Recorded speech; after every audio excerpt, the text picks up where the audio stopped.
Set comprehensions. How to make a set literal. X equals curly 1, 2, 3, 4 curly. X equals set parens curly 1, 2, 3 curly parens. That's how you do it. X equals parens curly 2, 4, 6, 8. Set comprehension. Let's talk about that. Now I'm going to take the variable y, make it equal to one of these numbers times 3. Now I specify the condition. What's the condition? For each n in x, I'm going to do all of them. Multiply them by 3. And I assign that to y. Alright, so just for evaluation purposes, what's in x? 2, 4, 6, 8. So I'm going to multiply it by 3. 2 times 3 is 6. 4 times 3 is 12. 6 times 3, 18. 8 times 3, 24. Notice they're not in order. Notice the set's random order. End of 46, beginning of 47. List comprehensions. X equals how are yous dot split.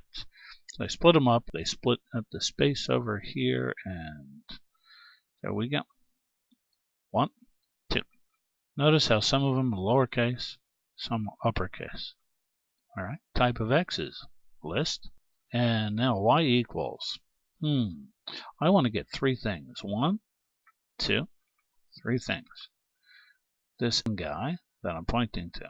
Now this n guy, he's upper, yes? No. He's lower, yes? Yes. Length of him. Then he gives me the length, 3 characters. I'll get 3 pieces of information for each one of these guys. That's what I want. I'm going to ask, is it upper? Is it lower? And the length. For who? For every single n, 1, 2, 3, and there are 3 n's, in the X list. That's this guy here.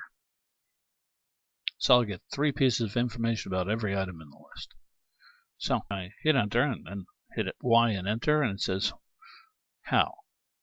False, true, 3. False. It's not uppercase. True, it is lowercase. It's 3 characters. It is uppercase. True. It's not lowercase. Is it lowercase? False. How many characters? 3. Now, use. It's uppercase. Yes? False. It's lowercase. Yes? True. How many characters? 4.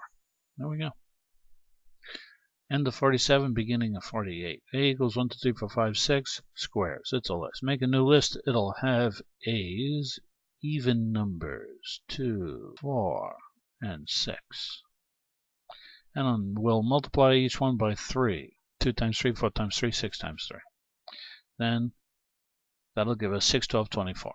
Alright, so A equals 1, 2, 3, 4, 5, 6. B equals n times 3, 4, for what condition? For every n in A. All of them?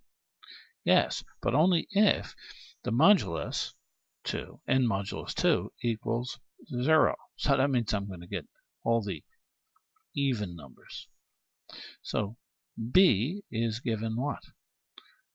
The even numbers. 2 times 3 is 6. 4 times 3, 12. 6 times 3, 18. Now, next one. N times 3. C equals n times 3. For every n in A, tell me about the if condition. If n% 2, n modulus 2, is greater than 0. I'm going to get odd numbers now. 1, 3, 5. 1 times 3 is 3. 3 times 3 is 9. 5 times 3 is 15. There we go. End of 48. 49. X equals z to the 2 power. For every z in this range. Wow, that's a lot of numbers. Oh, okay, not all of them. If z% 5 equals 0. 5 into 0, 0 times, so I'm going to get 0. Next one will be 5. Take 5 divided by 5. Get 1. Remainder is what? 0. Do that one.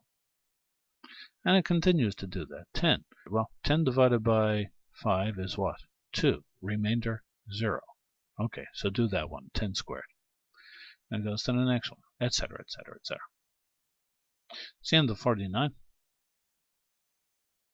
beginning of 50. X equals 5, that's a global variable. At least to this guy, he's going to know about x. I'm going to define a function right here. In the function, I print out z.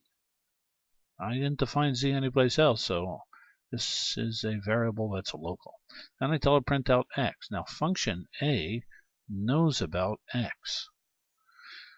But over here, our program doesn't know about z because z is local to this function. It's defined locally. It doesn't know about the function-specific local variable. Not at all. That brings us to the end of 50.